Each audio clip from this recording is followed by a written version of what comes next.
3 hours to bring him back from accidental death. This is the same art of making the magnetic field which has been damaged healthy again. Correcting it so that the one who has died can be brought back into the body again.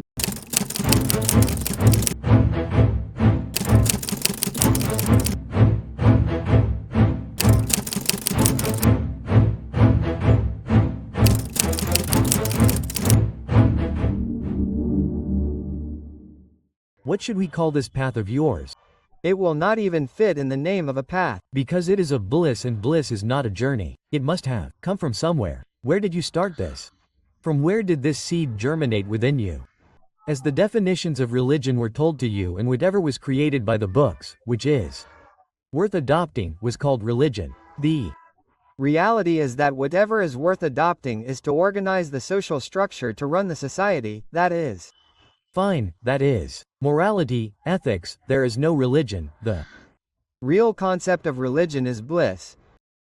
Bliss is spread in the whole world, and the whole world is in bliss. You may want to call this bliss Paramatma.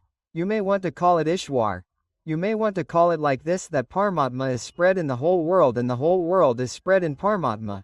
The person who assimilates this is religious. A big heart is needed for this, because we are seeing Ram in the temple. When we go out, we are abusing the dog. We are speaking ill of man. And on the other hand, we talk about Vasudev Kutumbakam. The world is one family. But we are just engaged in the conversation. But we do not accept. Are we accepting Ram in every particle? If you can accept, then you will not see any other thing or system. Neither will you see Islam, nor will you see Christianity. Because if you are firm in assimilating, then there is no one else. What is the difference between us and Prahlad is that Prahlad has undoubtedly assimilated that thing on one side. That is why when Hiranyakashipu asks whether your Narasimha is in this stone, your Hari is there, then Prahlad says that it is definitely there. And when the donkey attacked, then what was invisible till now had to become visible. Narasimha had to appear. But our faith is very weak. We say that Shankar is present in every particle. But are we assimilating? Are we seeing the Shudra in the presence of God? Are we seeing the sick? Are we seeing the animals? And if we are not seeing, then another path of spirituality was born. This is what we are assimilating here. When this veil of ignorance falls, it will become nature. Now this religion will become nature. When we assimilate this also deeply, then also this personal nature of man, individual, will also become religion. And when we search through the path of knowledge, we will not believe that there is no such thing as God, or there is nothing like soul. There is nothing. If there is something beyond the material, then we search for it. So, when we search for it, then we are reaching there, and this time we will not be able to deny it. In the language of Adi Guru Shankaracharya, because Shankaracharya saw it, that is why he said that, I am Brahmasmi, you are also Brahma, I am also Brahma, this is also Brahma, everything is Brahma. So this is spirituality. When we search and see, then we cannot deny God even in a Shudra. Because we have seen and understood, now whether it is a Shudra, an animal, a bird, or anyone, we can see God in everyone.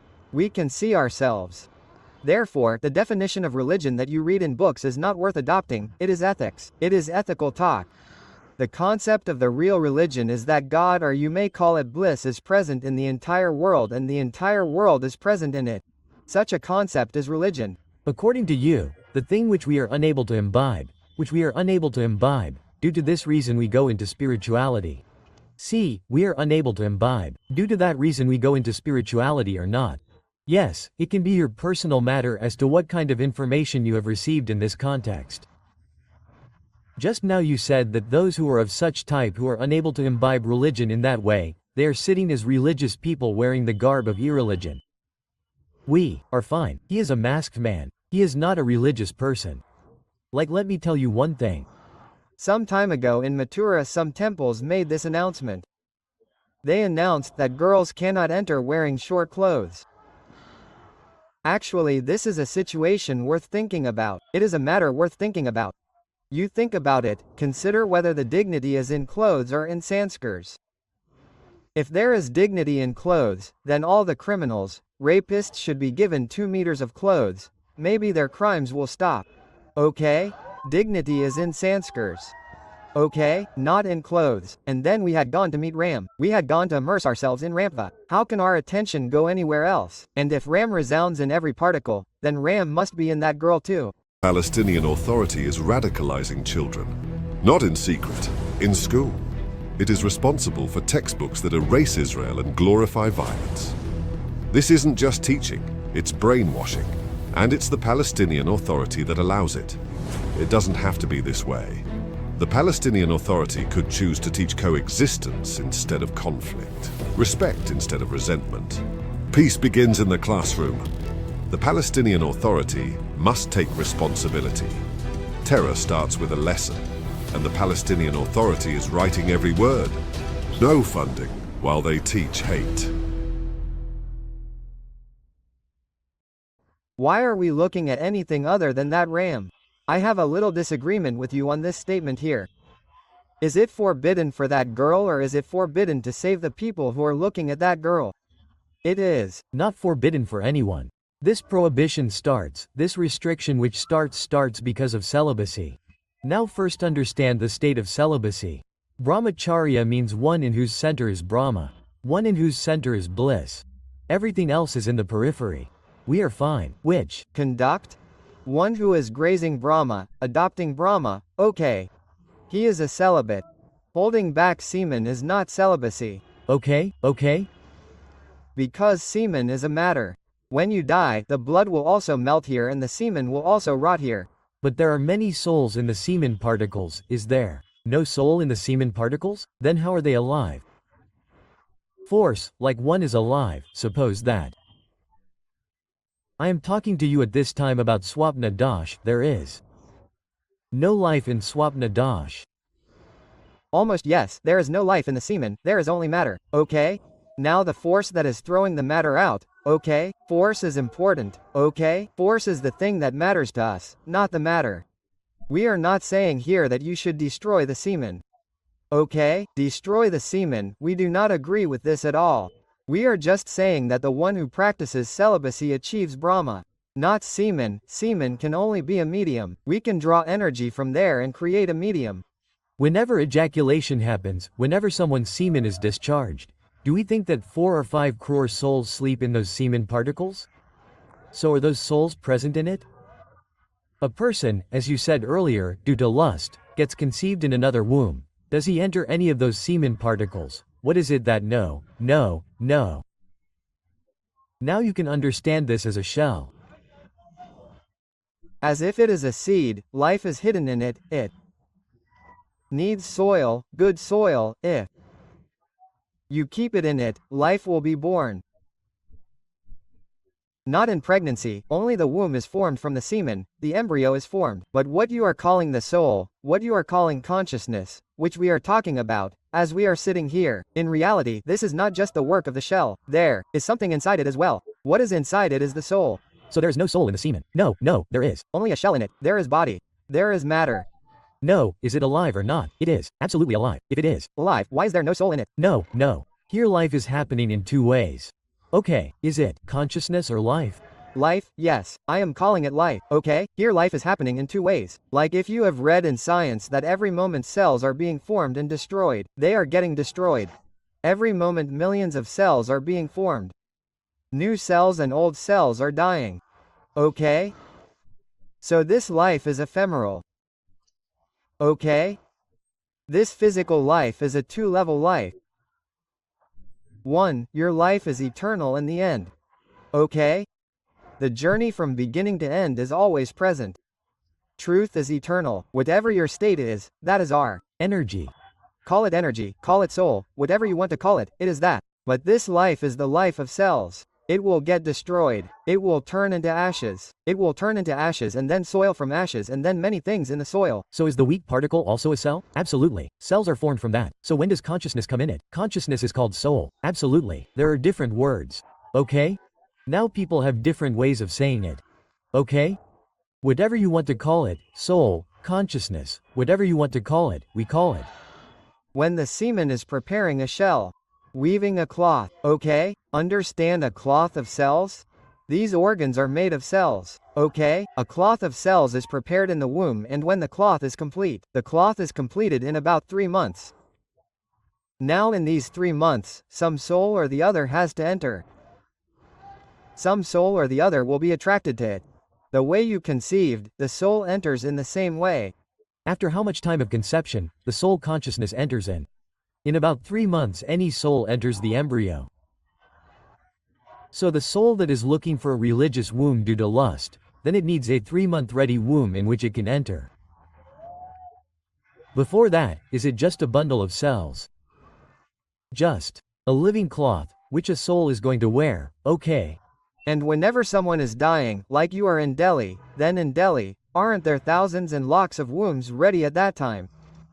Okay, so it enters some womb or the other. Just as you told about death, immediately after death, the soul starts looking for a body. First of all, it tries to enter that body, too. Enter its own body. So what obstacle does it face that it is not able to go? Okay. As we are telling you, there is a magnetic field between the navel and the Brahmarandra. Like you must have heard the experiences of sadhus and sannyasis, like Ramakrishna or Vivekananda. You must have heard the experiences, read them, okay? So they are saying that when we are out of the body, which is their experience, they are saying that a white thread is coming out of the navel. Okay? Towards the outside, and they are traveling through that. Their actual condition is stuck to this magnetic field. Okay? As long as this magnetic field is healthy and good, you can enter the body. But when your connection with the magnetic field breaks, then it is impossible for you to enter. Even then entry is possible. Like you may have heard about many ancient sages that someone has died. Even then they had a chance of 2-3 hours to bring him back, in case of accidental death. This is the same art that we can make the magnetic field which has gone bad, healthy again. So that the one who has gone can be allowed to enter the body again. Can there be 2 consciousnesses in the same body? It is definitely possible. He does not have eyes, he does not have anything. Whatever we have felt till now, it is not there. He has all our feelings through his senses. So how would he feel himself? Now, like if you become blind, suddenly you see such a beautiful world. It is a very beautiful world, it is. Fine, you are seeing it, suddenly you become blind, then how would you feel? No, my eyes have closed, but only consciousness is working on this work of mine, right? So that consciousness will have its own way of feeling. There is no way of feeling by consciousness.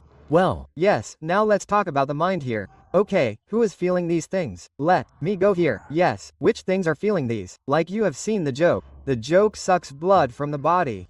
Similarly, there are tendencies of the mind, parasites of the mind due to which all this web of illusion has been created. All the desires are born only due to the tendencies of the mind, parasites of the mind. The mind is not your enemy. If you destroy the mind, then how will Buddha meditate? How will Krishna say Gita? The mental body is your true friend.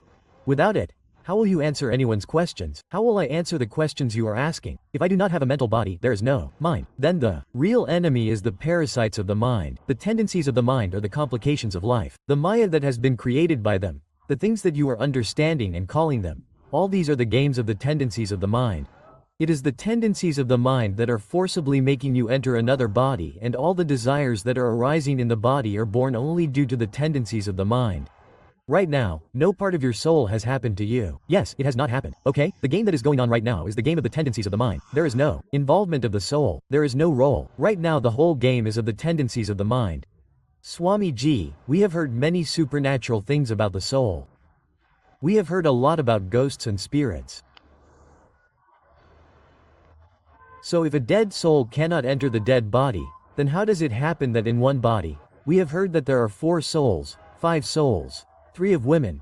People face the obstacles of ghosts and spirits, in which there are 2 ghosts, in which there are 4 ghosts. Can it really happen that many souls come in one body, many consciousnesses come? Here the answer will be two-sided. First of all, what you call ghosts and spirits and all the courts being run in the name of ghosts and spirits. You are educated people. You must have heard about the disease of hysteria. When anxiety and depression settles deep, then hysteria disease is born, and hysteria is such that if 100 people are hysterical here and 1 lakh people are sitting, and if one person starts doing something like this, then 99 people will immediately start the activity after seeing him. They will get infected by mass hysteria. That too is called mass hysteria, okay? And our courts of ghosts and spirits are taking advantage of this and doing business in the name of their religion by giving the name of ghost disease. How does the double sound come? He is also making a female voice. He is also making a male voice, which we have seen in films that he is speaking like this. I have seen it anyway. I have seen it anyway. The Chowki comes. So that one sound of the vocal sound changes completely. A completely different female voice is also coming, and how does it become a male? This happens due to information. Okay?